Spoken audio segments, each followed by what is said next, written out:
Hello friends, आज की इस वीडियो में हम लिस्ट कॉम्प्रिहेंशन को समझेंगे। और इससे प्रीवियस वीडियो में मैंने आपको लैम्डा फंक्शंस, मैप और फिल्टर फंक्शंस को एक्सप्लेन किया था।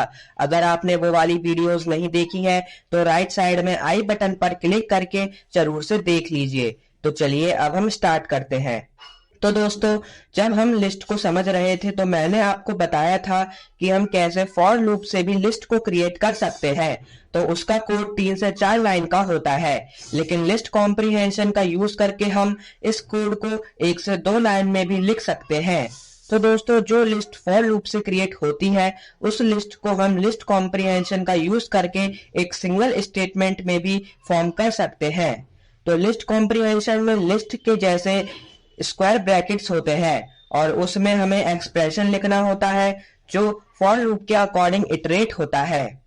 आप इसका सिंटैक्स भी देख सकते हैं कि पहले हमें एक वेरिएबल डिक्लेयर करना होता है और फिर स्क्वायर ब्रैकेट्स में हमें फॉर लूप के एलिमेंट का एक्सप्रेशन लिखना होता है और फिर हम इफ कंडीशंस को भी लिख सकते हैं।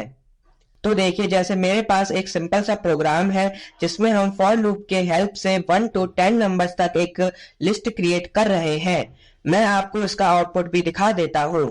तो देखिए, 1 to 10 नंबर्स तक हमें एक लिस्ट शो हो रही है। अब मैं आपको इस कोड को लिस्ट कॉम्प्रिहेंशन की हेल्प से लिख कर दिखाऊंगा। तो मैंने एक वेरिएबल लिया LST equals to square brackets, फिर लिखा I for I in range round brackets में 1,11। तो देखिए, हमारी लिस्ट क्रिएट हो गई है, बस हमने इस लिस्ट को प्रिंट करना है। तो मैंने लिखा प्रिंट LST और फिर प्रोग्राम को रन किया। तो देखिए, आउटपुट में 1 to 10 नंबर्स तक सेम लिस्ट आ रही है। तो अब मैं आपको लिस्ट कॉम्प्रिहेंशन में इफ और एल्स कंडीशंस का भी यूज करके दिखाता हूँ। तो मैंने लिखा I if I modulus 2 equals to 0 else false for I in range round brackets में 1,11 और फिर प्रोग्राम को रन किया। तो देखिए, आउटपुट में जो नंबर्स 2 से परफेक्टली डिविजिबल है वो शो हो रहे हैं और जो नहीं है उन पे फॉल्स शो हो रहा है। लिस्ट कॉम्प्रिहेंशन से हम नेस्टेड लिस्ट को भी क्रिएट कर सकते हैं, लेकिन उसके लिए हमें नेस्टेड फॉर लूप्स का भी यूज करना होगा।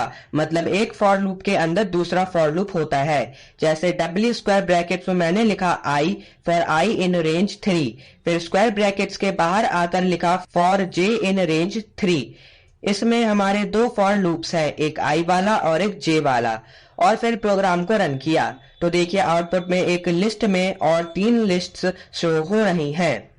तो अब मैं आपको 1 to 10 तक टेबल्स भी प्रिंट करके दिखाता हूँ। तो मैंने डबल स्क्वायर ब्रैकेट्स में लिखा I into J for I in range round brackets में 1,11 और फिर स्क्वायर ब्रैकेट्स के बाहर आकर लिखा for J in range round brackets में 1,11 और फिर प्रोग्राम को रन किया। तो देखिए, आउटपुट में हमारी टेबल्स की नेस्टेड लिस्ट आ रही है। फर्स्ट लिस्ट में 1 का टेबल है, सेकंड लिस्ट में 2 का टेबल है और थर्ड लिस्ट में 3 का टेबल है, फोर्थ लिस्ट में 4 का टेबल है, और ऐसे ही हमारी टेबल्स लिस्ट के अकॉर्डिंग कंटिन्यू है। तो अब हम लिस्ट कॉम्प्रिहेंशन के एडवांटेजेस और डिसएडवांटेजेस को भी डिस्कस कर लेते हैं। तो एडवांटेजेस है कि ये लूप मेथड से फास्टर एग्जीक्यूट होता है। आइटम्स को अपेंड करने के लिए हमें एक एम्प्टी लिस्ट की भी जरूरत नहीं होती है और इसका कोड भी शॉर्टर और इजीली रीडेबल होता है। इसके डिसएडवांटेजेस हैं कि इसके कोड को डिबग करना डिफिकल्ट होता है क्योंकि ये एक सिंगल लाइन का कोड होता है। ये दूसरे डेटा स्ट्रक्चर्स जैसे कि टपल और डिक्शनरी के लिए सूटेबल नहीं है, और अगर हमारे स्टेटमेंट्स लॉन्ग और कॉम्प्लेक्स है तो हम इसको इजीली यूज भी नहीं कर सकते हैं। तो दोस्तों, अब आपको लिस्ट कॉम्प्रिहेंशन अच्छे से समझ आ गया होगा। अगर अब भी आपके मन में कोई डाउट हो तो आप मुझसे कमेंट सेक्शन में भी पूछ सकते हैं, या आप हमारे टेलीग्राम चैनल और कम्युनिटी को भी ज्वाइन कर सकते हैं। तो चलिए, अब हम मिलते हैं अपनी नेक्स्ट वीडियो में एक न्यू और इंटरेस्टिंग टॉपिक के साथ।